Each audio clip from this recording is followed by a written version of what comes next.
All right, how's it going, Mets and overall baseball fans? Thank you guys so much for chiming in for the latest episode of Bleav in Queens. As the Wrecker has to shove his water bottle right in the audio. Sorry, guys. For people that have headphones on, they probably rue that moment every single time. They're like, "Here we go again." And Wreck just finished his soup. Had to get that water. I just got done eating my soup, so I need some water now. I get it. Well, it's episode 38. Real quick, I know we've got ad reads to do and we've got baseball to talk about. Just like a top 3 soup power rankings. Ooh. I mean, we could do 10. I could talk soup for days, but I'm thinking just like a top 3. This is unscripted, by the way, people. I didn't know this was coming, even though I just finished my butternut squash soup. Tyler looks so pissed right now that I just threw that curveball. No, I'm not. Siri heard me say butternut squash soup, and she got all excited, guys. I think it needs to be on the top 3. I don't know if she's starting to talk. All right, Wreck, what's your top 3? Okay, well, butternut squash would be on there. Cauliflower soup would be on there. And trying to think what the third would be. These are all like homemade, my own recipes, guys. So I'm sorry, like I don't have like some of this is generic stuff. I make a really good chili. Is chili considered a soup? Like, is that part of it? You eat it out of a bowl? You use a spoon? Like, I don't know. If we're counting chili, that changes my power rankings. But then, that's going to be on there. Okay, mine is going to be you can never go wrong with chicken noodle, so that's got to be probably 1 for me because it's hard for me to not like it. 2 is one my mom always makes. I don't know the specific name, but you got sausage, bacon, and gnocchi. Really, really good. Love that soup. And then the third, probably like a crab chowder. Something with crab. I like. Ooh, chowder. Lobster bisque is always a game changer. Yeah. I'm going to do a 4B because we're adding chili. And I already had my 3 I was dead set on. Going to go butternut squash in the 4 spot. At number 3, going to go my 93-year-old great aunt makes the best chicken soup. She doesn't do like chicken noodle. She does like a little pastina in there. And I'm talking like hunks of chicken like you couldn't imagine. That's the best in the winter. Number 2, this would have been number 1 for soup. But number 2, we're going to go tomato soup with grilled cheese. That is like I'm snowed in, just watching Harry Potter all day, eating tomato soup with grilled cheese. I'm with you on everything else, but a grilled cheese and tomato. How old are you? That's like what you would get at like the school lunches. Seriously. That is the best blizzard outside, snowed in, 8 Harry Potter movies in a row. Like, I'm good with that. I retract my crab pick and I go with Italian wedding instead. Love Italian wedding. You know, it's fine. I love everything Italian. Italian wedding soup does not move the needle for me. I don't know. Well, maybe I'm not as much of a soup connoisseur as yourself. Maybe not. But top spot, homemade venison chili. Just straight off hunting opening weekend. Yeah. Got the venison chopped meat in the freezer. Yeah. Mom making chili all day. A lot of red wine in that bitch. I mean, homemade venison chili for the win. See, you go red wine, I go beer, but it's whatever. There you go. Wait, you put beer in the chili? Yeah. Ooh. I haven't. Nice thick dark ale. Yeah. Sheet thick. Yeah. Mm-hmm. All right, Rec. Not as thick as you, but all right. Speaking of wait a second.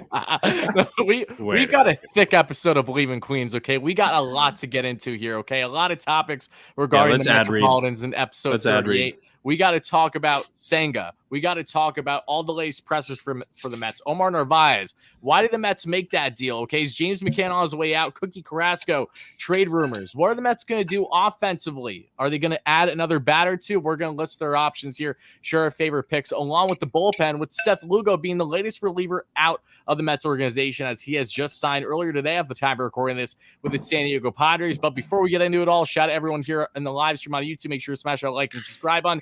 People, wherever you get your audio, I know it's probably been terrible to start, but make sure to rate, review, listen, all that great stuff. And of course, I have to let you all know that today's show is always brought to you by BetOnline. BetOnline is your #1 source for all your sports betting needs. So make sure you head over to betonline.ag using promo code Bleav at BLEAV. That way you get yourself a 50% off welcome bonus. BetOnline, it's where the games begin. And now, folks, let's officially let the show begin for a second time. And 35 seconds to spare on that ad read, Tyler. That's there impressive. We go. We're coming in clutch. Impressive. Got to get that in the first 5 minutes. 35 seconds to spare. Okay, so let's start. Let's start with Bobby the latest. With the comment, Wreck, it's Monday night. Don't forget to take the garbage out. Oh, I haven't turned on my comments yet. Hold on. And you're right. I do need to take the garbage out. Thank you. I forgot on Thursday night, so I got to remember tonight to take it out. Thank you. Who said that? Whoever that was. Bobby Thank G. you. I appreciate that. Thank you, Bobby G. I see it now. I turned my comments on. I'm live. All right, Tyler, take it away, man. Okay. Ooh, lentil soup. Lentil soup. Son of a bitch. Oh my God. I love lentil soup. Guys, the comments are on. Sorry. A lot of grated pecorino romano on that, though. You got to do a lot of grated cheese on lentil soup. I mean, I'm okay with a little bit of cheese. I try to keep it, a little less cheese. When you guys get to be my age, you'll see. Can't go as if I'm reincarnated, you guys see that comment? If I'm reincarnated, I'd like to come back as a legume. Mm-hmm. This is the only Tyler's show wondering on what a legume is. Tyler's wondering what a legume is. He doesn't know what that is. This is also true. Only Met show on the market. I swear to God. Okay. Can we talk? All right. Let's get into it. So, let's go. Raw reactions to Kodai Senga. It was great to see him actually speak a little English, saying, "Let's go Mets." Happy to be here. All that fun stuff. The Mets rotation, as we know, is solidified. So, for you guys, any takeaways from the pressers that you've seen, or do you especially just not care? Being a former player, you see all these guys talk. It's the most cliche shit. There's nothing to read into it. Just get the season going, right? I mean, it's cute. Look, you get up there, you say what you're supposed to say. I just want to face the Phillies. You know what I do appreciate? No, he said it in a complimentary manner, though. He didn't mean it. No, I know that. It was. I loved. I do. I like that. But I will say this, because I don't think that foreign players get enough credit for their ability and desire to want to come over here and learn the English language and relate to the fan bases and be a part of this culture and our sports culture the way that they do. It's incredible. Seeing Yoshida with Boston, come out and speak English, not knowing any English whatsoever, but having the guts to come up there and just try it in front of the world. It's really cool. I love that. I think I give them a lot of props. So obviously seeing Kodai do it too, I love it. And that's all I got to say. Other than that, look, the rest of it's just procedural. Great. You signed like 2 weeks ago, guy, like for a lot of money. I love you. Go do it. Yeah. I'm kind of with Rec on this one. I really don't care about the press conferences. Yeah. I'm not going to be watching Verlander's, not going to be watching Quintana's. Oh, I'm going to be watching Verlander's. I'd be lying if I said I wasn't. Yeah, I just want to see him put on a uniform and get out there. I don't care about the pressers. I mean, maybe I'll be watching for Kate Upton. I mean, it's the real reason. We all know Tyler. That's my brother, not me. But shout out to you, Rich. but when it comes to Senga, I did actually care about this one. And Rec, to your point about going up there, that takes guts. That takes a lot of courage. And I know that to some people, it's like, oh, what? He said a couple of scripted sentences. I mean, they don't realize how hard. Maybe not everyone realizes how hard that is, and that takes. Go try to say something in Japanese. I couldn't. I could not say a single thing. Konnichiwa is probably the only word I know. Right? That and more sake, please. It's. I could go up there. You realize that there's different languages, right? Like Spanish, Italian, you could phonetically work your way through. English and Japanese could not be further apart. So for him to go do that, that takes a lot of guts and courage. And guess what? Pitching in New York takes guts, courage, personality, and I think Senga is going to endear himself to this fan base really quickly. I'm really excited to have him out here, and also love the number 34. Obviously, that was Noah's number. I think Senga is going to do that number some justice and win some important games for us. I'm just so damn excited, and I think him and Scherzer, just a weird little gut feeling I have. I think Senga and Max Scherzer are going to hit it off quickly. I see those guys becoming close. Interesting. Yeah, I think one thing that actually might benefit Kodai having this language barrier is the fact that he's in the biggest market of the world, right? I mean, for him to go to New York, to have no prior experience here, only came here when, of course, he first met with the Mets. I really think that's going to benefit him when it comes to, media perception, how he's handled, and really just, I'd imagine he's not going to focus as much. And again, I could be wrong, but I feel like he's going to be able to transition better, kind of just focusing on his game, and everything's new to him. So it'll just be an exciting time for him from the jump. I don't think it's going to come off nearly as much of a burden or like a challenge where it's going to be impossible to handle as it would be for a lot of other players that come to not only New York, but, the Mets or the Yankees for the first time. I just have a very good vibe about Kodai. And again, hopefully he pans out at the MLB level. We have a lot of exciting expectations for him, and rightfully so, from what he's done overseas in the NPB. But now that we saw the pressers with not only him, David Robertson, Jose Quintana, who was an international prospect by the Mets back when he was 16, never played a game with the Mets, though, just like Nelson Cruz, if you remember back in the mid to late 90s. Kind of crazy to think about that, too.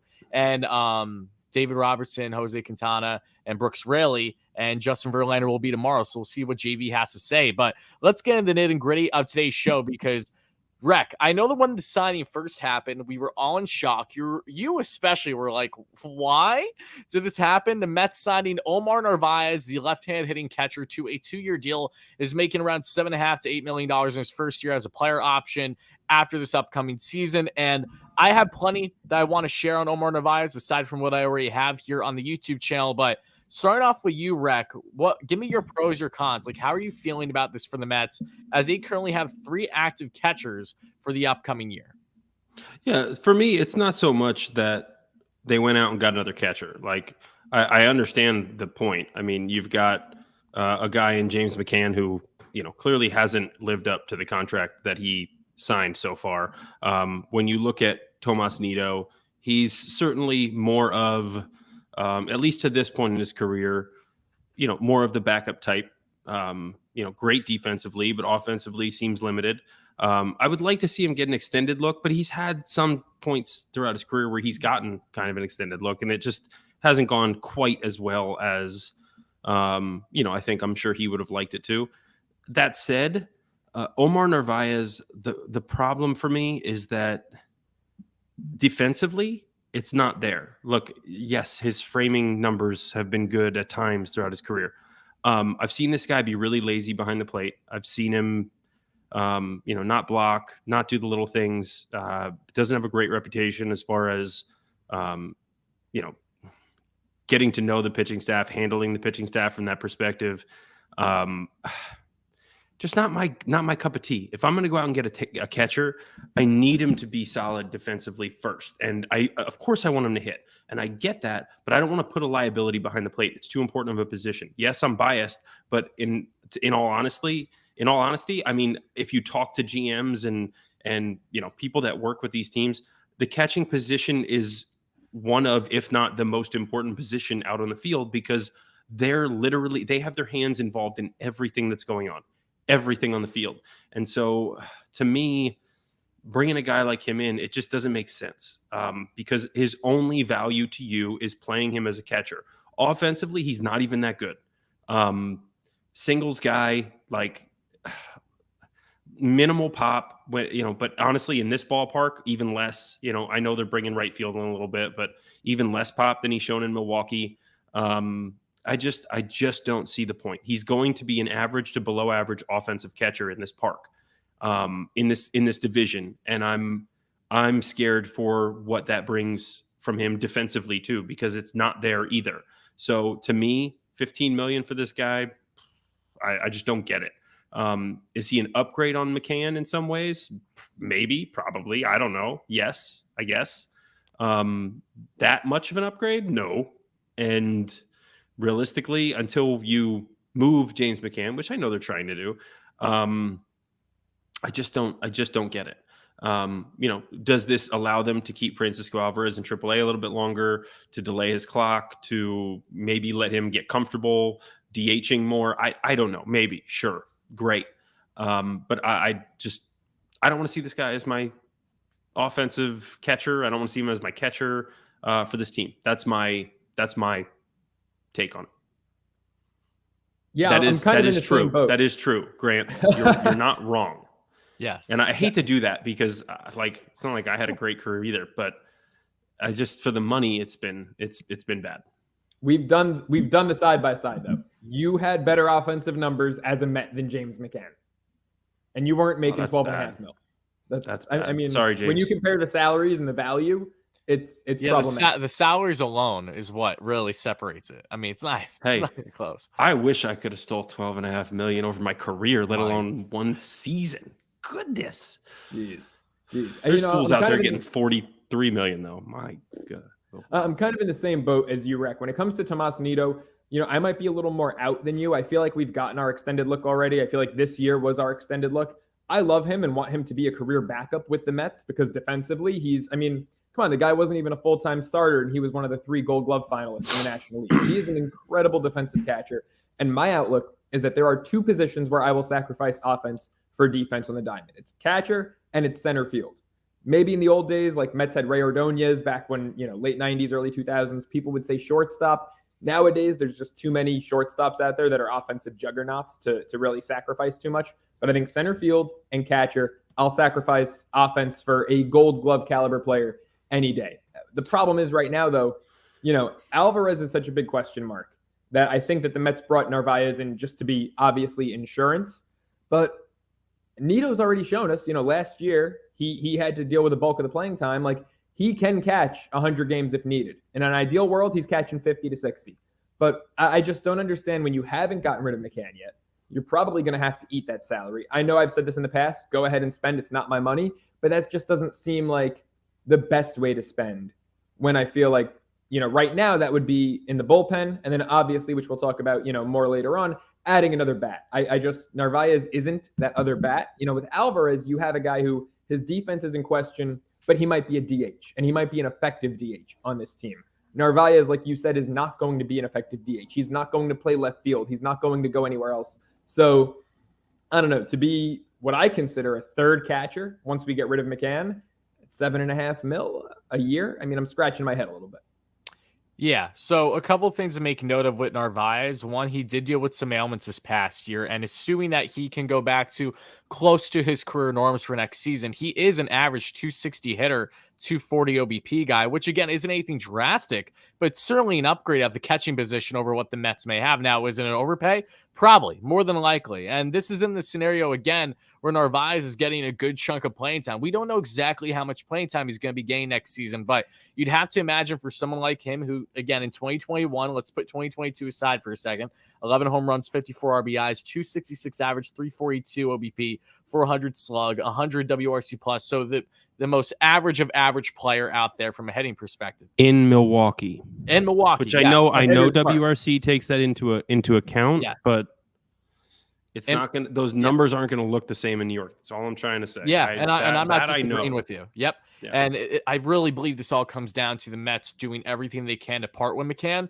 And I'm 100% confident that James McCann will not be a New York Met by the season's beginning, whether he's traded, in which the Mets have been in active talks constantly since the offseason began to part with him. From what I've heard is that McCann's camp is already right. Let bygones be bygones. They want to go elsewhere. This relationship has not necessarily went out the way they expected. Care. They already got exactly. The money. They have no. They can take the money away. They have no right to effing complain. Again, I know where I want to see him. I'm not I trying want to see him in Arlington, Texas with DeGrom right now. Exactly. Go enjoy that 12.5 state income tax free. Go catch, catch for Jake and enjoy winning 76 games. Where's James from? I know he went to school. Like he went to Arkansas. He's from Arkansas, I think. Is he from Arkansas? Yeah, Texas would be nice for him, I'm sure. Or he at least went to Arkansas for. Didn't he? I know he went to Arkansas. Yeah. It's 2022, and we can look these things. Yes, you can look those things up. But while you do that, I'd like to make note that the Mets are 100% done with James McCann and what he has brought over the past 2 years. And I fully believe that they cannot find a trade suitor for him, that they're going to just eat his. They're just going to cut him. They're going to deal with this Robinson Cano way if they really need to, because Steve Cohen is willing to do that. He wants to put out the best team possible for next year. And you can't look at James McCann and say, even by giving him 40% out of, the 100% that you're giving catching wise, that's worth it, because it's not. But another factor that I did not make note of when I was initially evaluating the acquisition of Narvaez is his potential role as a guy to help Francisco Alvarez get adjusted to the MLB level, being a fellow Venezuelan. I think that actually could be a factor to a degree in the Mets' decision-making here to bring someone like him. Again, from what I've already heard, they already do have somewhat of a connection. I don't know if they've ever trained together before, or I don't know the exact extent, but what I do know is that was certainly a factor to a degree. The Mets are also liking the fact that he is a lefty bat, and I'm going to be frank. Martin Perez might have hit like $150, but I was still liking what I saw from him far more than James McCann. Michael Perez, yes. I'm with you. I'm with you 100%. Southpaw Perez. I'm confused from Texas, as you guys were talking about. But yeah, Michael Perez, it was just satisfying to see a lefty catcher there in the box from the Mets. Had a couple nice base knocks to get in that Phillies series in Philly during the late summer. I think you're going to get that and plenty more with Narvaez. And again, if he can help transition Alvarez, having, being able to just get accustomed from one Venezuelan to another, I don't think that's a bad thing. So I think we shouldn't look at this as much from a monetary standpoint with the Mets and why they made this decision as it is what is right for them and their future, assuming James McCann is out and Alvarez will be in. We just don't know to what degree. Is he going to be DHing a quarter of the season? Is he going to be actually getting a good amount of reps at catcher? And if you do that, is Nito a potential trade chip? Like, I don't know. And that's a scary thought because I don't think it's in the best interest for the Mets from a defensive standpoint.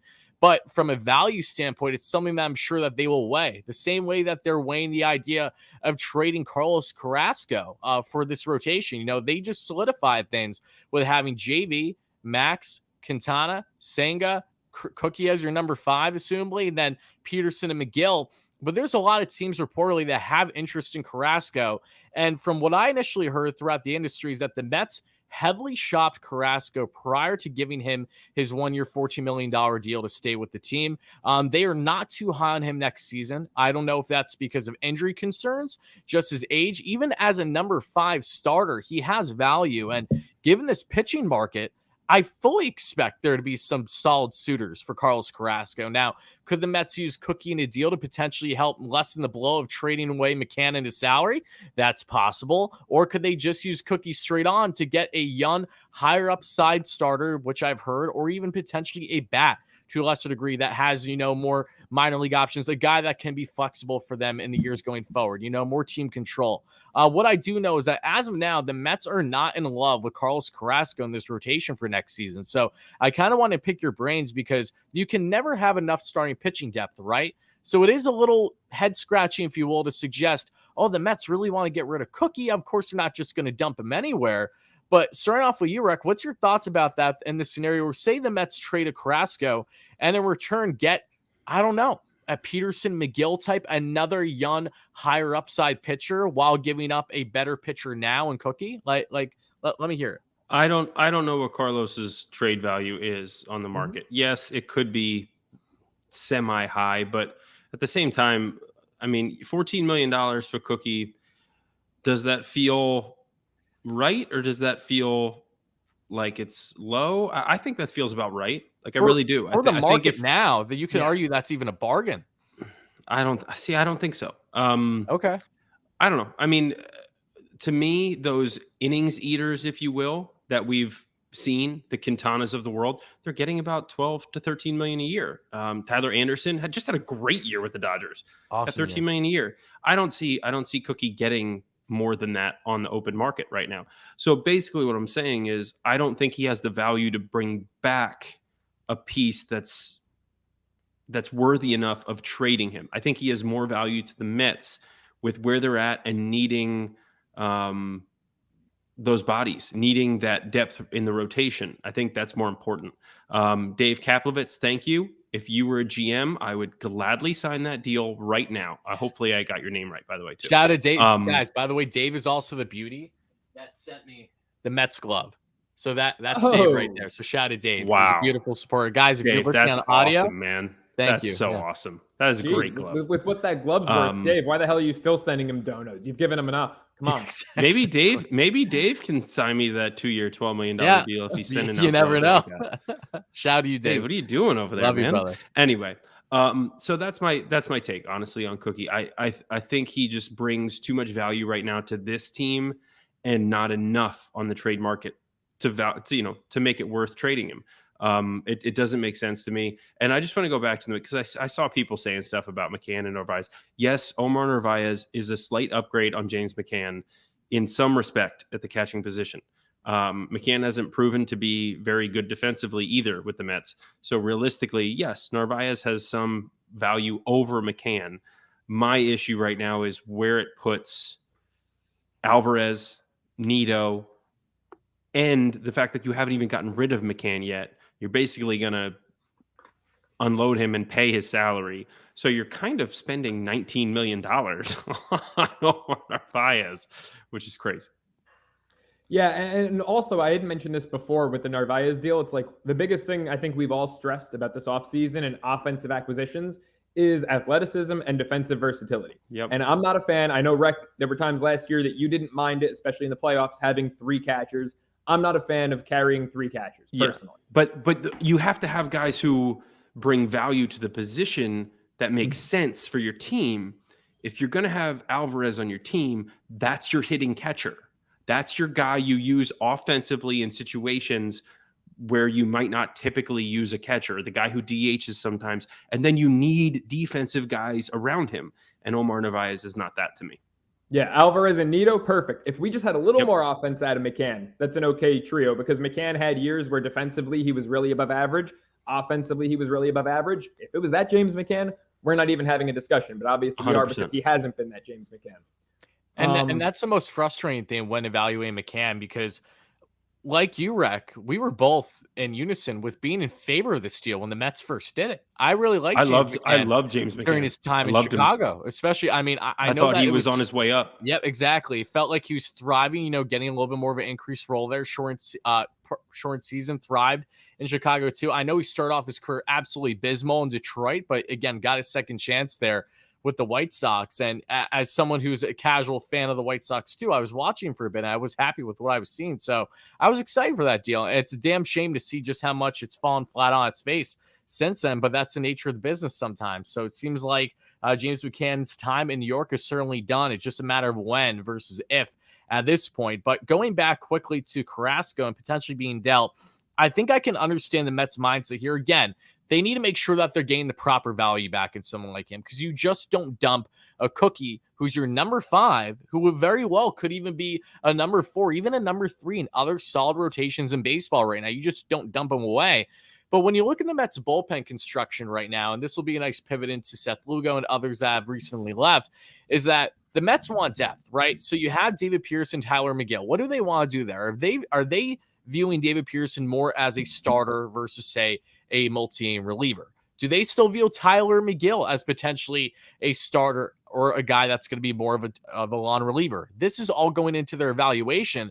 So you can make the argument that if they want David Pearson, who I'm honestly more than fine with being the number 5 starter at this point, a guy that's likely to stay healthier down the stretch than Cookie and potentially eat you some solid innings when you get to playoff time. I know it's bizarre to think about this ahead, but this is what the Mets are doing, right? They're trying to go and win now next season. So let's say hypothetically David Pearson is your number 5, right? If they trade Cookie, they could, in fact, acquire potentially an arm that is a Trevor Williams type. And that is something that this team is lacking because they don't have certainties there. Elijah Hernandez is anything but a certainty. He's a guy that's more than likely going to start the year in AAA, has upside to potentially be a swingman, but we don't know that yet. Tyler McGill did not look great in his transition to the bullpen. So while he very well could have upside in that role, we don't know that yet. And David Pearson proved to be a very solid starter when called upon for the most part for the Mets this past season, whether that's just 5 or 6 innings.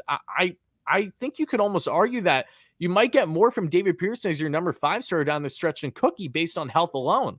I mean, the Mets have a rotation at the age of 35 right now on average. Is that something that you want to be banking on all the way down the stretch? There's good arguments as to why you don't want that. So if the Mets do land, say, a swingman, younger, higher upside, maybe not as good now, but a guy that the Mets can work with, I can see why the Mets would go down that route. So am I crazy to think this? Like, I love Cookie, but I'm just trying to play devil's advocate here for why the Mets would potentially make a move for a pitcher specifically. Yeah, I mean, look, there were times where Peterson looked great this year, but even on his better starts, he was a guy who could rarely get past a full 6 innings. So, I don't necessarily want to have him in there just for the fact that, he's got talent, because he struggled with command at times. He wouldn't go deep into games at times. There was that game, what was it, against Atlanta that sticks out to me, where he looked great. He was dealing, and then he just went a little too long, gave up that bomb to Olsen, and the Braves broke it open. Oh, my God. Don't get me started. That's because Dansby Swanson, that was a terrible call, remember? Right. Oh, right. That's what happened. But I mean, still he gave up an absolute cock rocket to Matt Olson. I mean, let's call it what it was. That was on Peterson. Yeah. So I don't know if I'm fully comfortable with him being the 5th guy. I think he's a great option to have at 6, maybe for him to be that swingman, reliever some days, starter if you need him. I also, and I know that this is probably something that Showalter will not do. I know he doesn't like the idea of it. I think this team, because of their age that you pointed out, Tyler, I think that they would just be a perfect fit for a 6-man rotation, especially because we've got Kodai Senga. We know in Japan they do a 6-man rotation. They have, I believe it's every Monday off. Guys pitch on their assigned day every week. Yeah, he's not accustomed to pitching every 4 or 5 days. This is going to be a new adjustment for him. And again, you're gonna have to swing that by Scherzer and Verlander, and I don't know if that's gonna fly. I mean, they could both really use it. Well, did Houston this year? Whether they could use it or not, when you're Verlander and Scherzer, you have an ego and you have a past history that says, I'm going to go out there every 5th day and I'm going to dominate. I'm just saying, I don't think that flies with them. If it does, credit to them, because they would be the best move for this team, but I just don't see them. Yeah, I think they need to try to put those egos aside. I get they're getting paid the big bucks, but Steve Cohen should trump all right now. Hey, I'll tell you what, for the $43 million they're making to be in a 6-man rotation and making like 3 or 4 less starts on the year, how many starts is that? 28 instead of 32? Probably. Wow, they're making a lot every start. It's still worth it though if they stay healthy. But you know what? Exactly, because as it is, I'm banking on them each starting about 25 games. As it is, so maybe a 6-man rotation keeps them off the shelf. Scherzer's splits this year when he had extra rest were ridiculously phenomenal. So, and Verlander did a 6-man rotation for large chunks of the season in Houston. They had Luis Garcia. Wait, time out. Who's this Dev C guy saying Verlander was in a 6-man this past year? He wasn't actually. No, Houston was doing a 6-man. They were in 5, and then when Ohtani came back, they threw Javier in the bullpen. Then Javier went back into the rotation when Ohtani was terrible, and he went back to the bullpen. They weren't in a 6-man rotation. When they got McCullers back, weren't they doing Verlander, at the very end of the season? He was there for like a month. I'm pretty sure in September they were doing Verlander, Valdez, McCullers, Garcia, Urquidy, and Javier. So for a month, but Verlander wasn't even healthy for most of September. Right. Part of September. Right. True. I think that would be the way to go. Scherzer, he's not going to pitch 32 games if they do a 5-man rotation. It's not going to happen. I don't want him on extra rest. He was phenomenal. And I just think that's the best thing. Also, Shohei's always done it, and I know he's not on the team yet. I'm sorry, guys. I know I bring him up all the time. But if he's the target, I think it's in this team's best interest to run a 6-man. One thing that I wanted to make a note of, one, Shohei, we're going to talk about him at least once every episode until he's inevitably met. I think that's fair to say.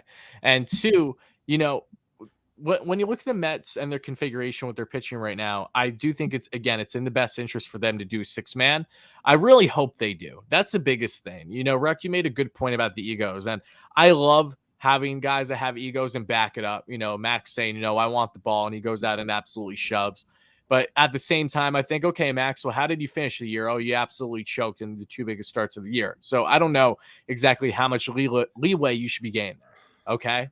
I don't give a rat's Tyler, ass. are you going to walk in the door and have that conversation with him? If Steve Cohen hired me and allowed me, I would. Oh my goodness. I'd be looking up, but I would do it. That's how much I care about this team. I love Max, but I understand what you're saying, but that's not going to happen. That's not how it works. Look, I'm not saying guys, it's how it works. The 6-man rotation would be best for this team. Yes. Is it going to happen? Probably not.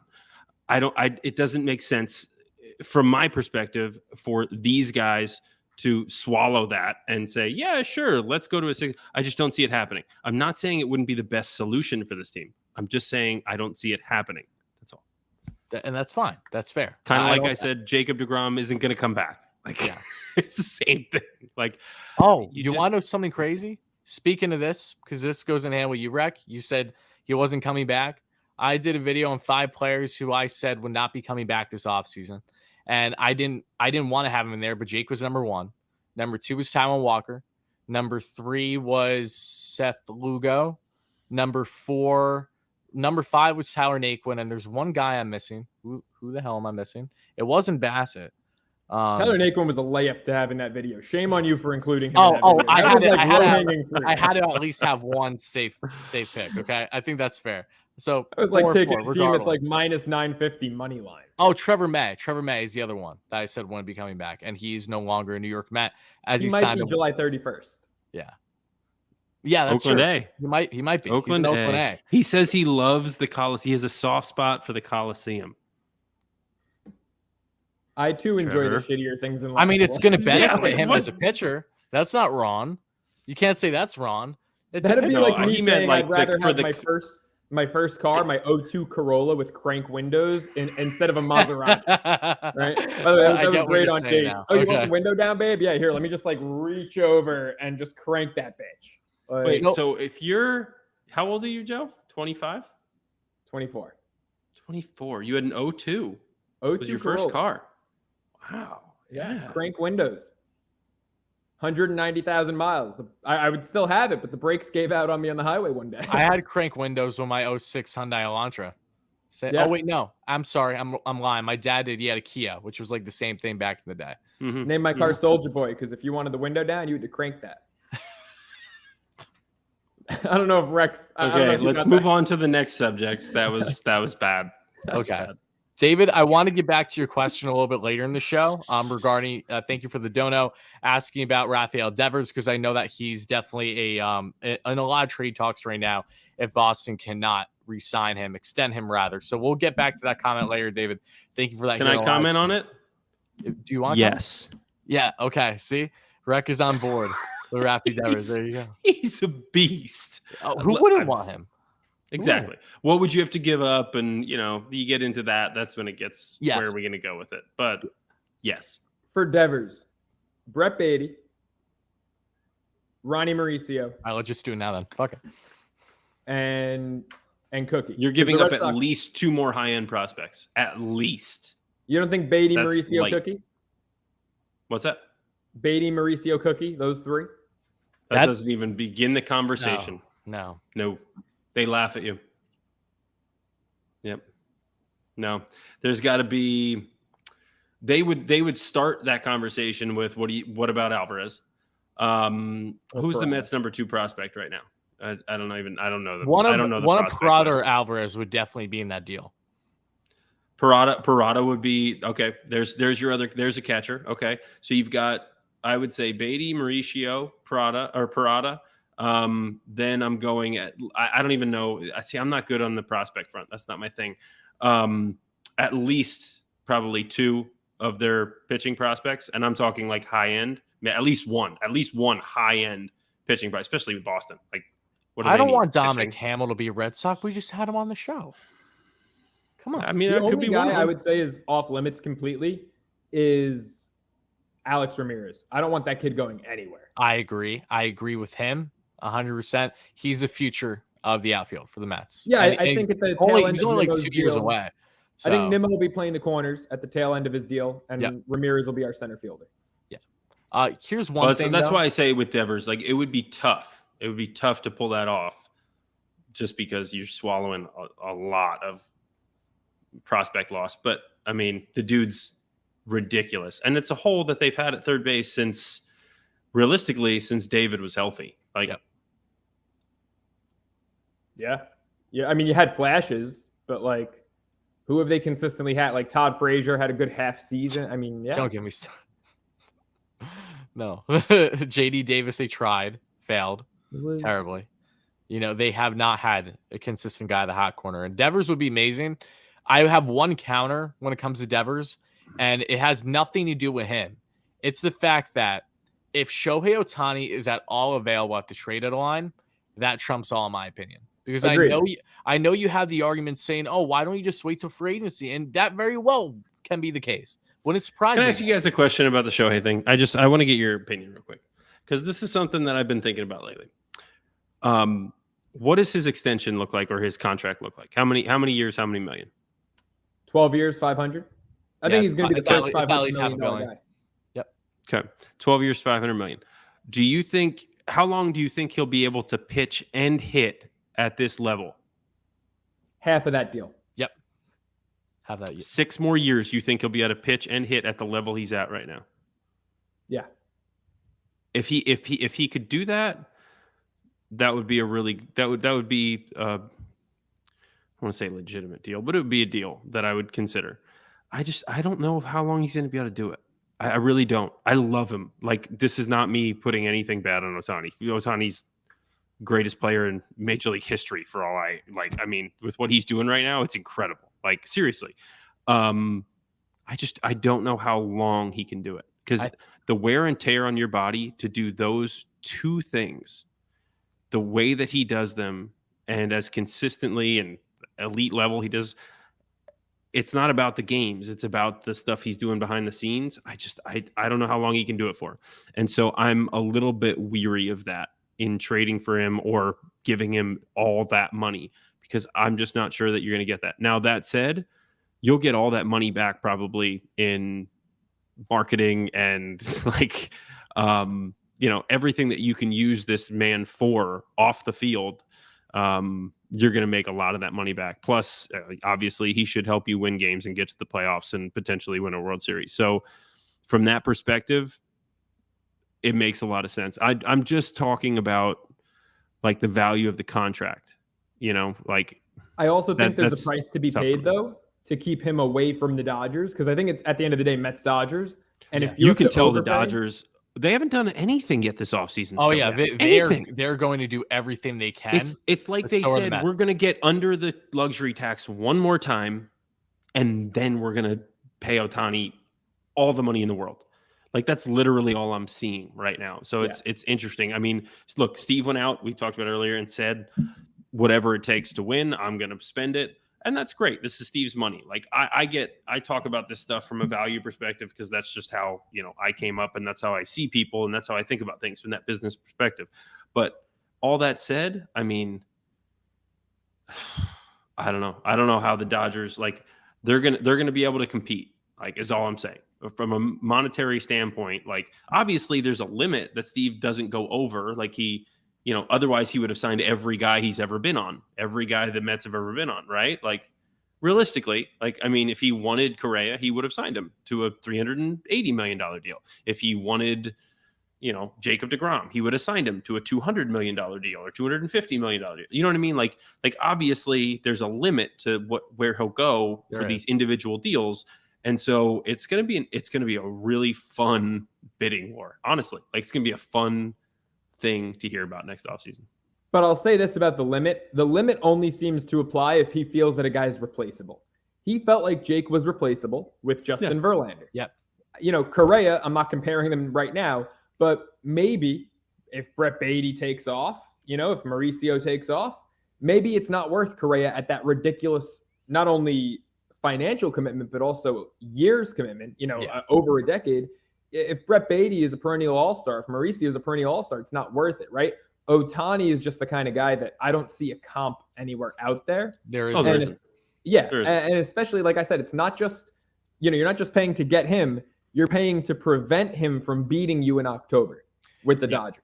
And I think it's, you spend whatever to keep him not only on the Mets, but off the Dodgers. And one thing that I want to make noted here regarding Ohtani is that if you land someone like him, yes, is there risk, of course, on that second half of the contract? Absolutely. The same way that I know that there's a great chance that maybe not so much complete second half, but at least the final quarter of Francisco Lindor's contract is more than likely not going to look good.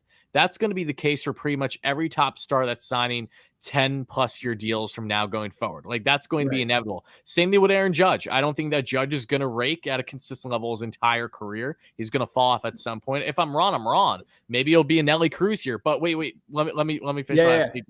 Is that even if you get peak production for 6 of that 12 years, it's worth it because you don't even consider thinking about down the line when you haven't won a championship since '86. When you look at the history of the Mets here, this is what makes Steve Cohen so adamant. And that goes back to my original point. If you're going to trade for anyone at the trade deadline, if Ohtani is even considered, we heard beginning of last year from Mike Rizzo. Yeah, Juan Soto isn't being dealt. He isn't going anywhere. Yeah, how long did that last? They just need the right offer to make them happy. Soto wasn't a rental. Ohtani is a rental. So I don't know how much of a difference that'll impact his value. But no less, if the Angels are all willing to trade, if you're the Mets, if you're gonna unload the farm, even when you're not comfortable, now's the time. Because why unload the farm for him though when you can get him in free agency? I really don't. Let me explain. If you can win this year, my point exactly. If that helps propel you to win this year, that also trumps all in my opinion, because you have Verlander and Scherzer on short-term deals. Okay, it's not like that. These are young guys are starting to get into their. You did that so that you could hold on to those pieces, so that eventually you would have the ability to replace players though. and not have to spend so much money. I understand. Like realistically, like honestly, this what Steve's doing now is spending money now so he doesn't have to spend it later. Like that's really the idea. And so if you unload them for Ohtani, you're gonna keep spending the money and keep spending and you're never gonna have those prospects that you need for depth. Like, I don't care what you say, no one's going to come over here. No starter level player is going to come here and sit on the bench and say, yeah, sure, I'll take my money if I sit on the bench. No one's going to want to do that. So what you need, you need those prospects. You need those guys who are able to come up and fill some of those roles and play.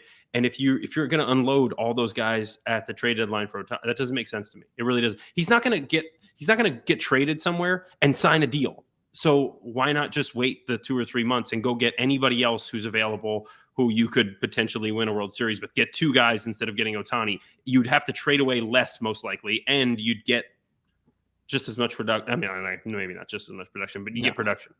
But don't forget, I'm looking at this from 2 perspectives, right? And someone in the chat, I'll give them credit. They just said you're not only getting a third ace, but you're getting a cleanup hitter as well. So obviously, we all know he's helping you in the rotation. He's helping you in the lineup. But this farm system has gone from, I mean, you were there. The Mets farm system for the better part of the last decade it's not been good at all, right? It's one of the best farm systems in baseball now. And you can afford to trade one of a Mauricio or a Jet Williams because you have 2 shortstops who are among the best in the minors in your farm. But it's going to take so much though.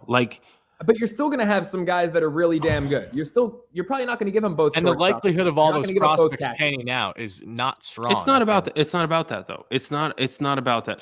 The value of these prospects is not that they pan out to these owners. Like Cohen, I'll give him so much credit. I think it was a year or 2 years. I don't know if it was right when he bought the team or if it was last year when he said how much money a prospect in minor league baseball is worth. And the other owners were they were just pissed off because you can't say that out loud. That you're giving away our secret here. Oh, I remember that. Yeah. Realistically, it's not about whether they pan out. It's having the bodies and then having the value that's attached to them to other teams. Yeah. Right. So if you don't have that either, what do you have? And I understand what you guys are saying. I do. And to some point, I'm willing to sell to win a World Series. I get that. But there has to be a limit to where you're still thinking about the future. And I know everyone's caught up in the Steve Cohen tornado of spending all this money and he doesn't care. And I agree that to some level that can continue, but it can't continue to the point where he's spending $1 billion on the team. That's not going to happen. He's not going to spend $1 billion a year on the team. So you have to draw a line and you have to hold on to some of these guys at some point. And to me, it's just, why not wait those 3 months if you can get the pieces you need elsewhere? And if you can get Devers, by no means is that a bad, say, consolation prize at the deadline. If you can land a Rafael Devers, that's amazing. Maybe he's going to get traded before that. Maybe he's not going to get traded at all. We'll see what his future holds. I'm sure we'll talk about him plenty further on the show. But Ohtani, another thing that is interesting when evaluating his potential of being dealt at the trade deadline is that if you're the Mets, what do you consider if, say, a Dodgers or a Padres goes absolutely batshit crazy and trades for him at the trade deadline? Because, yes, there's no guarantees that they will be able to retain Ohtani in free agency. But at the same time, you get him down the stretch. You can talk hypotheticals all you want here, right? Maybe the Dodgers get him. They go on, and that's what they need to win a World Series. And then they get that time also to speak to Ohtani, have Ohtani have a couple months in L.A., with the Dodgers specifically, get accustomed to being there. Could that factor in at all in him potentially signing there versus, say, going elsewhere? You don't know that. It could. It could, but no, it could. But realistically, if he gets to free agency, he's gonna listen. He's gonna listen to other teams. I would hope so. And to me, that's why I was saying. Well, no, that's what I'm saying. I'm saying no matter who he goes to in those 2 months while he's there, he's not gonna make up his mind that, oh, I want to stay. You hear some guys do that. Arenado did that with St. Louis. That was a full year that he was there. It wasn't obviously a partial year, but it's just not going to happen. If he goes somewhere, he's not just going to say, oh, I love it here so much, I'm going to stay forever. I want to come back. That's not how it's going to work. He's going to want to test free agency and he's going to listen to everybody out there. And if Cohen wants him, he's going to bring him out to whatever mansion he's got in Long Island or I don't know wherever it is in the Hamptons. I don't know. And he's going to show him a good time. We're going to talk about what they're eating for dinner, and then we'll see what happens. Maybe they're having some venison chili. Venison chili, baby. Homemade. Brendan with the dono says, "Would you sacrifice Nito in the package for Devin?" I mean, yeah, I wouldn't even second think it. I mean, I love Nito. Come on, Nito, but you know, yeah, there's a lot of people I'd sacrifice, like not even just trading away, but like I'd sacrifice to get like human sacrifice for Rafi Devers. I volunteer as tribute if it means getting Devers. Thank you, Joe. We appreciate it. Grant says Cohen lives in Greenwich. I didn't know that. Yeah. I thought he was in Westchester. I don't know. Yeah, Grant knows though. I remember him tweeting about it not long ago. I shouted Jenny Metz on Twitter. Sure, Cohen appreciated that. Well, I'm trying to move up to Connecticut, so maybe I need to call up Steve. There you go. He's done with the Dirty J's. learn crypto here with a donation says Ohtani Mets $500 million, Dodgers $550. Do Mets up offer? I don't see Steve Cohen losing out on Ohtani for a measly $50 million. Come on. A measly $50 million. For Steve Cohen, it's a measly $50 million. I love the way you guys talk about this. Wouldn't he have gone and gotten Correa then? No, because Correa very different players, in my opinion. I'm not saying they're not. I'm not saying they're not. I'm just saying if he wanted him, I don't know. He wanted, but not that. He didn't. He wanted, but not to that degree. If we're going 500, Dodgers going 550. You just because my number was 12-year deal 500, right? So you just up it to 560. We're talking $5 million a year in AAV. When you look at it that way, that $60 million jump is really not much. I don't know. I mean, look, I'm not saying that they shouldn't. I'm just saying, I don't know. There's a line at some point. That's all I'm saying.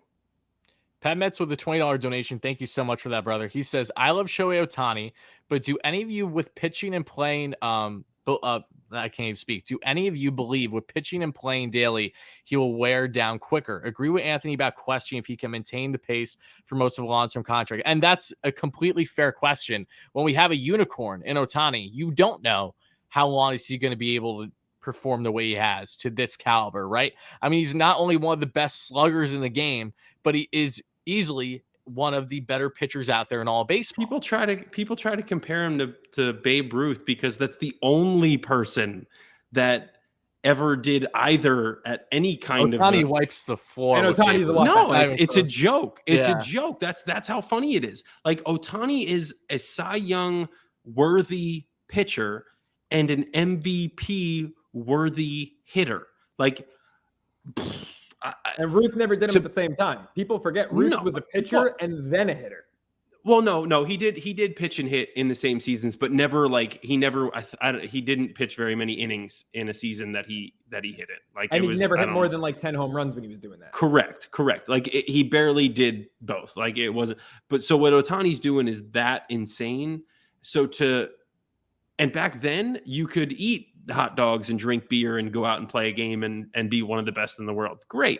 Try doing that now. Like, not only will you not even get drafted, you won't play college ball. Like I don't even know if you'd make your high school team anymore doing stuff like that. Like, it's just not how the world works. Like, people train for this stuff, and the amount that he has to do to train to do each of those things is insane. And so for him to be doing that at his age and to continue to do it for a long time, I just don't see that happening. I don't know. I'm not going to say with help, but like, I just don't see that happening because there's no way. And so that's where I just get a little bit nervous about that kind of a contract. It's not saying he's not worth it. I'm just saying I get nervous about it. It's not a guarantee, but I'm willing to fuck around and find out. Yes, exactly. Fuck around, because it's not your money. Exactly. Yeah, right. Exactly. I'm 24 years old. I've never seen this team win a damn World Series. All right, I'm willing to take risks and take chances, especially with other people's money. Yeah, I hear you. So now let's get back to reality a little bit. The Mets did lose a reliever today, and Seth Lugo. He signed with the San Diego Padres. A 2-year deal. I was like ready to do this when you said they lost the reliever. No, he's still with us, just not with us at the same time. Lugo goes over to San Diego on a 2-year, $15 million deal with a player option after the first year. To anyone at all, and I really haven't seen anyone complain, which is nice. But for any Mets fan that's potentially saying, why would the Mets not bring back Lugo at that price? It's a fair price. The Mets would have probably loved to bring Lugo back at that price, but Lugo is going to start spring as a starter. Now, whether he stays as a starter or not in San Diego is yet to be seen. I'd imagine his leash won't be too long, but he shopped himself as a starter. Lugo's always wanted to be a starter from everything we've known about the guy. He last started 7 games for the Mets in the short 2020 campaign when literally every starter and their mother was hurt that year for the Mets. I mean, it was absolutely atrocious. They either were hurt or they were absolutely ass, and that's what happens when you're trying to build your rotation aside from DeGrom with Rick Porcello, Cy Young Award winner. Yeah, I get that, but he was shell of what he once was. Michael Wacha didn't have his stuff like he did this past season now. So the Mets had nothing there, and Lugo, again, awesome Met. Love the Puerto Rican. Loved everything he did for this Metropolitan team. A career 3.5-year Ray with the club. Pitched some very big innings. Of course, this past season, Jekyll and Hyde, but ended the season strong, but the first half was not good. Joe, I remember you and I talking plenty. I mean, there was a point where I even wanted Lugo off this team by the deadline because of how frustrating he was in that bullpen. But in the second half, he really shored things up and ended up having still another solid season.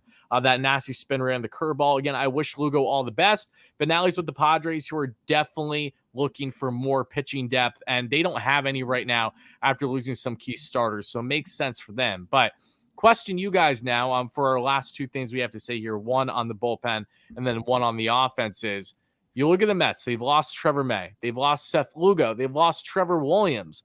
They really don't have a lot of high leverage options right now. You have, of course, Edwin Diaz. Then you have David Robertson as your assumed setup man. Brooks Raley can be in high leverage, but again, is a guy that just had a true breakout year at the MLB level this past season in Tampa. You really don't have a lot of true high leverage options that have proven themselves. So are there any guys out there in the free agent market that you feel are worthy of either coming back to the Mets or a guy that would be new to the Mets? Because there's really a couple arms out there. It's led by 2 guys we've discussed extensively that I know neither of you are too high on. And of course, Adam Ottavino, bringing him back potentially still, even though I think it's a little unlikely now with Robertson. Andrew Chafin. Yes, the Mets got a lefty, but Chafin is still a high leverage reliever that wouldn't hurt to add to this bullpen. Maybe taking a reclamation project that we've discussed previously, like Zach Britton, could rekindle things again, as I jokingly said about last time with Buck Showalter during their time in Baltimore. Like, give me your thoughts, because right now the Mets bullpen is not ready for the upcoming season. Rec, you can start off on this one. The bullpen is not ready, if you will. Just based on looking at kind of fan graphs and what they have in the minor leagues. Yeah, they could use a few more relievers for sure. Look, if they could add Zach Britton, I love the guy. I don't know if he will be healthy. Obviously, if he's healthy, he's great. Like, I mean, he was maybe the best reliever in New York when he was healthy with the Yankees. And I'm talking about both teams. I mean, he was phenomenal. I'm not a big fan of Ottavino. I'm sure there are other names out there on the free agent market, but realistically, you don't need. To me, I think really was a better pickup than we're giving it credit for. I don't think you need Chafin. I think Chafin, to me, he's good and he would be a good addition, but I don't need him on this team. I don't know. I guess out of those names you said, Britton would pique my interest the most. I'm sure there are other people they could get a lot of value out of. Matt Moore. This is where I say Rangers, another interesting name. Really transitioned well as a reliever this past year. This is where I say that I think the trade market, like they did with Raley, is somewhere where they can get a lot of value for not much. And I think that's where they need to. That's where they need to be focused right now. Yeah, what about Liam Hendricks? To me, the trade market definitely has way more upside than free agency at this point. I mean, look, there's a guy named Colin Holderman I would love to see in this bullpen right now as we round it out. But if you look at it, right, I mean, we're talking 8 relievers here. Diaz, Robertson, Raley, Drew Smith will be back. There's question marks after that. Am I missing any locks? I mean, David Peterson and McGill are possibilities. Am I missing any other locks? Could you argue that someone like, Jeff Brigham riding? Some people in the chat were talking about him earlier. I think he could be. I don't think he's going to. Yeah, I don't think he's going to start the season with the Mets, but I do think he's going to make his way into the bullpen throughout the year. Right. I mean, there's also the guy that we rule 5, Zach Green. Yep. So he could be a 7 from the Marlins. I only think we need one more high leverage reliever. Right. I agree. One more high leverage. And Diaz are our high leverage relievers You know, Peterson and McGill could be, but they're not there yet. You know, we don't even know their roles for sure yet. We need one more high leverage guy. And I like Drew Smith if he can limit the home run ball a little bit. Yeah. I really like him. I like his stuff. Yeah. So, you know, I mean, look, I wanted Trevor May. I was vocal about that. I wish Lugo the best in San Diego. Knew he wasn't coming back, and he's betting on himself. You know, he's taking a 2-year deal with a 1-year opt-out. If he shows he can start, he'll opt out and make more money. If he can't, he's got a fine, cushy deal, 7.5 AAV. Trevor May was the guy I wanted back because I began to trust Trevor May in high leverage spots when he came back from his injury late in the year. But, you know, Zach Britton on the free agent market is my top choice, I would say. You know, people say, oh, we need another lefty. We only have Raley. David Robertson, guys, look up the splits. He's better against lefties than he is against righties. Very good against lefties. Yeah. I would take Ottavino because Ottavino at this point isn't your second highest leverage guy behind Diaz. He's your fourth.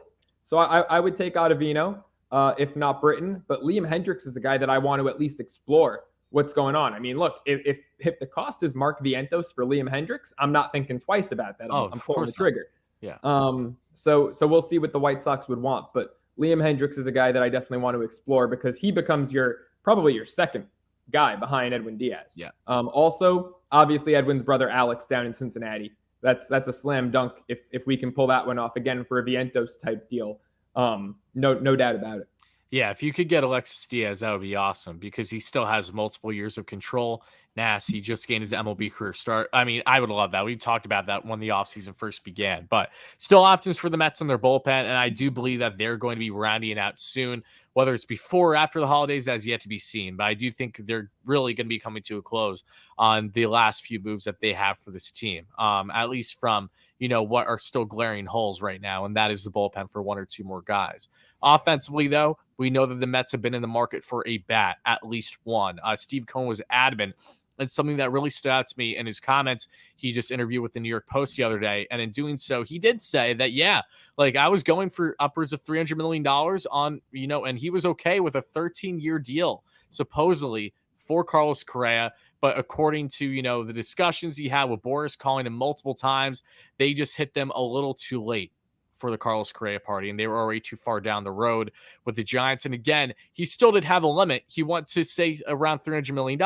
He got $50 million more with San Francisco. So the Mets did have a reasonable offer, 23 mil AAV, that would have benefited the Mets now and, you know, throughout the remainder of that contract. But Cohen really, really would have liked Correa. And from what was described in that interview, and I have the newspaper right here, literally picked it up. What was it, last night? So guys, got that going. And another thing that stood out to me about was that you can tell that there was some like pessimism, you know, not true satisfaction from Steve Cohen in his comments when discussing things, saying, you know, I like the team that we have now, but it isn't much different than last year. Okay. And he basically wants to change that. You know, the Mets, not much different than last year. Okay. The Mets are going to be a 101 team again.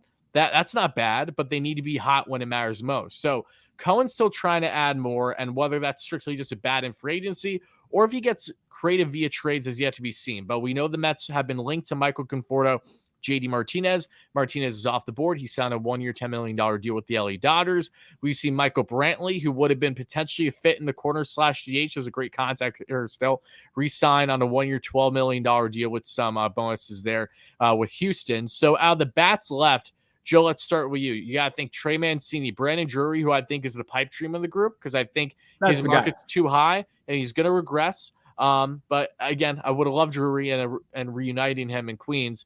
Michael Conforto. Who else am I blanking on? Adam Duvall, if you're looking for a guy with a bounce back with pop who can play the outfield.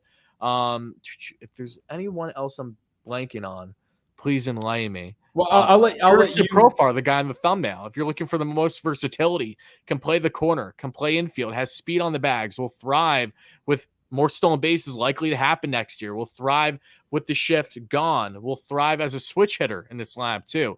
So there's plenty of options out there though that could be feasible option. And AJ Pollock, what a 950 OPS against Southpaws this past year if you're trying to do a platoon thing. So what bat do you like the most? And Drury is my guy. Yeah. You know, he gives you a guy who could play first, third, left. You know, he's a guy who had over 20 homers last year. And look, I know most of his pop came, you know, Cincinnati's a bandbox of a ballpark. I get that, but he still had some good pop against lefties with San Diego. That's a much more comfortable park to hit in, you know, to Citi Field. Joe, your mic just went kaput. Yeah, give it. At least it happened towards the end of the show. It's better than it was really happened. bad. That was really bad. It was robotic. We'll give Joe. I'm just gonna jump in. Am I back though? I just want to make sure. Yes, you're back. Yeah, you're good. You're good. If I'm gonna go, I mean, I don't mind Drury because it fits a potential need at third base. Say some of the others, maybe don't work out. Some of the younger guys there. I kind of like Adam Duvall. I think the bounce back candidate for the money. Outfielder. He's actually a decent outfielder, guy who can play the corners. Yeah, I think that's a decent fit, but none of these bats really get me excited, right? Which is hard because it's not like you can go out and just sign all the best players in the world. I get that, but that's where I think there's chances for them to make some decent trades, some trades that won't cost a ton, but they'll get some value in return. And I think there's a way to do that. I think the way this lineup stacks up for me, again, I just need a little more power. I just want to see some guys who hit the ball to the ballpark. If Alvarez is on this team and playing and in the lineup every day and he hits 30 home runs, that's a huge addition. If you can get one more guy that's a home run threat, and it doesn't have to be a 40 home run guy, but one more guy who's legitimate home run threat, preferably from the left side, I think that would go a long way. That's where Conforto seems to kind of fit a little bit, but he's not. I don't. There's no way he's coming back. Like, in my opinion, I just don't see it happening. I don't think he's going to come back either. As much as I like Michael. I love Michael. I should say, love him as a person, as a player. Great dude. I just don't see him coming back. So probably not. But yeah, that's where I say I think I kind of lean toward, the trade market. Profar, he's too inconsistent for me. Like his up and down seasons, he could just disappear in the lineup. Is the defensive versatility great? Yes, love that. But I don't know. I'm looking for that bat, and I'm just not going to get it from him. Can't bank on it. And what were you saying, Joe? What were your final thoughts before your audio went to kaput? Anything? Yeah, no, I was just saying, look, Drury can play 3 positions for you. I don't think he's going to command more than maybe an 8 million AAV. Correct me if I'm wrong, but I just don't see his value as being double digits or through the roof. To Rex's point, there's not a lot of, jump off the page free agent bats left out there. And he's familiar with the Mets. He hit pretty well with the Mets in a short sample size. I just think, he's a good vet leader. He hit well in San Diego, which is what I was saying. It's more of it's a better ballpark comp to Citi Field than Cincinnati obviously is. And he still hit lefties well when he went to San Diego. He actually hit a better second half than Josh Bell or Juan Soto. So I think Drury just would be a good guy to bring in. If Alvarez doesn't pan out as your DH when you're facing lefties, put Drury in there. If McCann is not having a good year, put Drury in there. If Escobar and Beatty, neither of them are panning it, you put Drury in there. So you need that versatility. And that's why, to me, it's just he's really the only name I have any interest in on the rest of this list. By the way, that McCann point, that's a guy who I think could be a nice bounce back candidate. He didn't have a bad year last year. I thought he was good. But I don't think he had the year that people wanted him to have or thought that he could have. Really? And I agree with that. I thought he'd bring a little more I thought he'd bring a little bit more power. I did. I thought the power numbers would be a little bit better. But he also had the injury, and that could have been a part of him not having the ability to hit the ball to the ballpark the way that he wanted to. And so for me, that's my bounce back candidate. Like if that guy can pop 20 this year in, a majority, I'm not going to say part-time role, but like a majority role where he plays 120 games or so, I think that's a fantastic, spot for him on this team. And it could really help the Mets a lot. Yeah. I mean, I think he exceeded a lot of expectations in terms of maybe his defense or certainly his OBP and just clutch hitting. And, early in the year and over the summer when this team was hot as hell, he was getting a lot of clutch hits, but the power never came. And I think he had 13 home runs. If he gets to that 20 mark and, keeps seeing 4.5, 5 pitches per AB, keeps the OBP up, I think 20 home runs. Which he will. That's him. Like that's literally him. That's what he does. So I really think he's that guy that could take the Mets like another notch up. Hopefully a few less hit by pitches. Want to keep our guys healthy. Yeah, seriously. Oh, that's not gonna happen. That dude gets hit a lot. Yeah. So get me. Was that always his MO? I mean, I know obviously, you knew more about him in Oakland. Yes. Yeah. Mm-hmm. Yeah.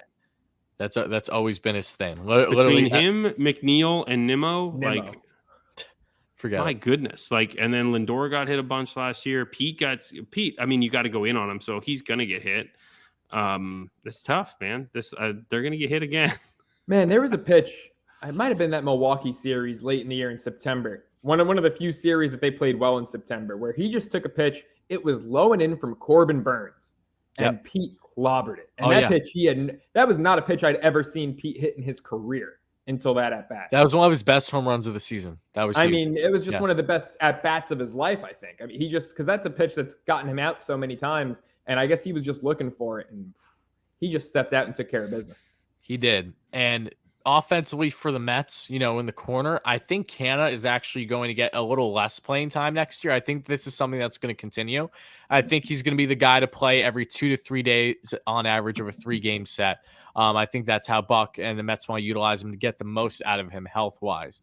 And that's why they seem to really be prioritizing a guy that can play specifically in the corner, but hopefully have some more pop. Now, Jurickson Profar, I do really like for the versatility. I like for the athleticism. I think he's the most athletic guy out there on the market that could help be a nice spark for the Mets. And again, McNeil-esque in the sense where he can play infield, outfield. And he had 82 runs scored last year with sub 60 RBIs, doing his best Brandon Nimmo impression. Like, he was getting on base at a decent clip and was making things happen. And of course, had a strong playoff against our Mets specifically. So he's a guy that I really want to be opposed to, but from a home run standpoint, he's not your guy at a consistency level. That's why Drury makes the most sense.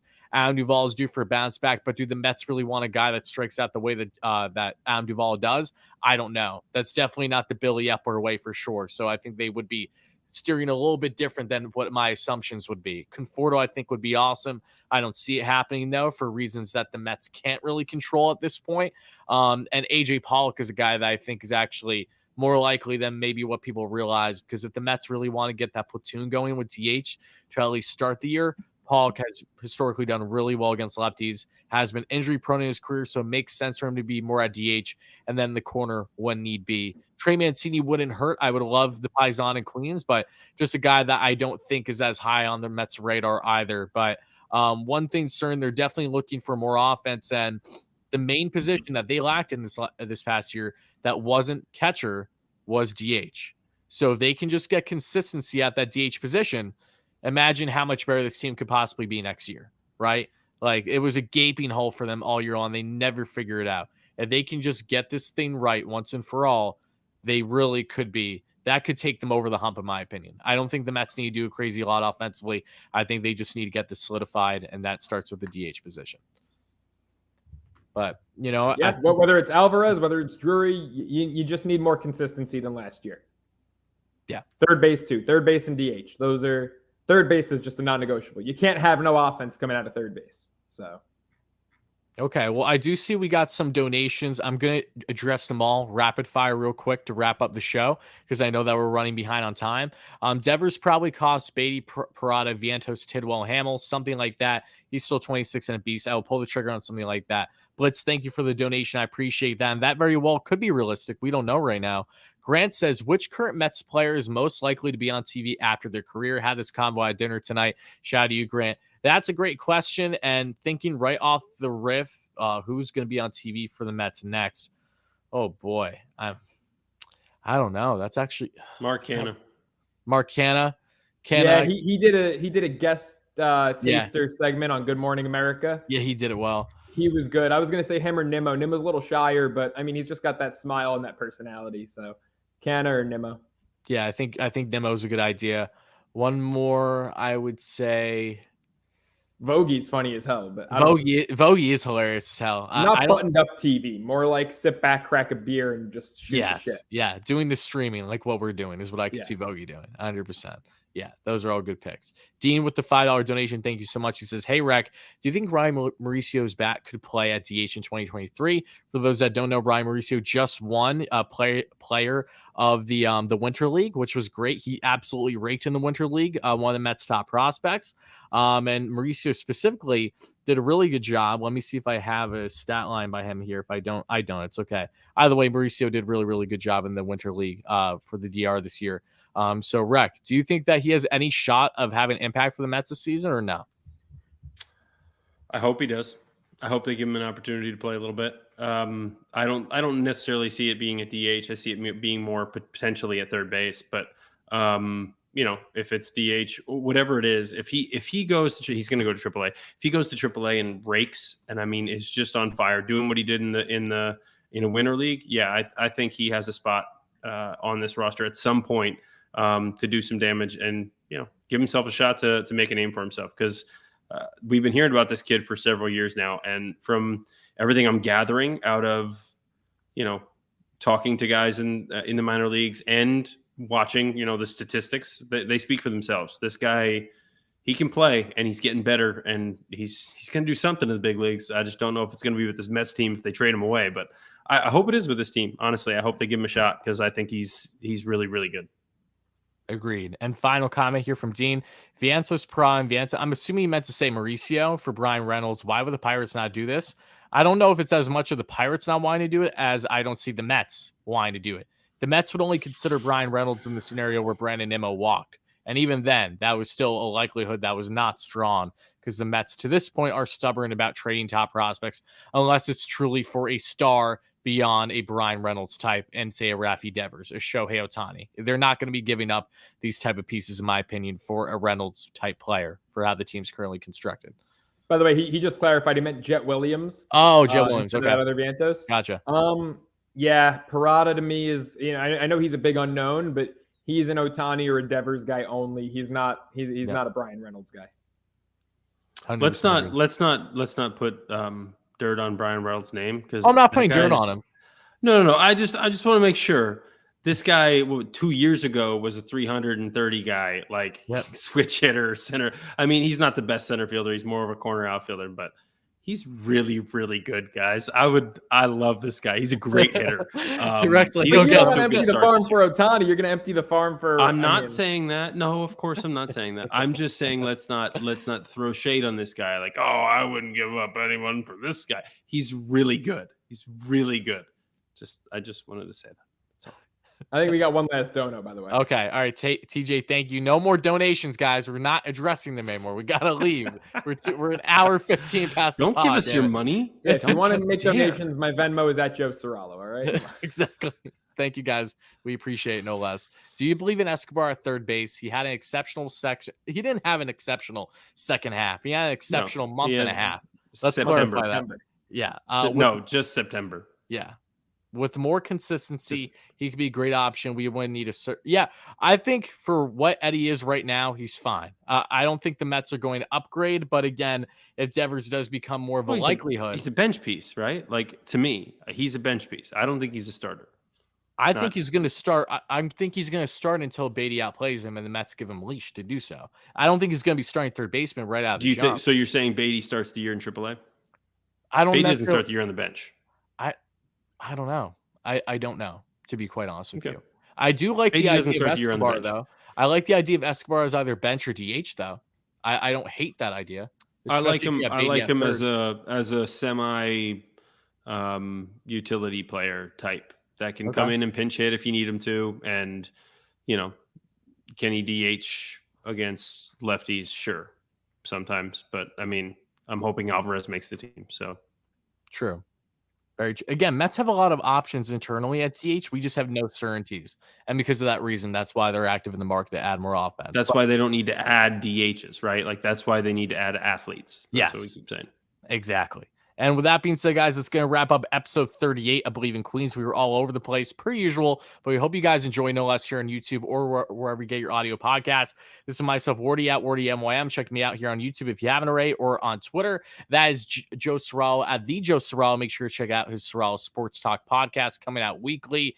And that is Anthony Recker at Anthony_Recker. Make sure to check him out, of course, on MLB Network as an analyst. Guys, thank you so much for watching and listening once more. We'll see you again real soon. If anything drastic happens, maybe we'll do a breaking news podcast. But until then, we'll see you all next week. Have a great one, folks. And if we don't see you again, Merry Christmas. Happy holidays.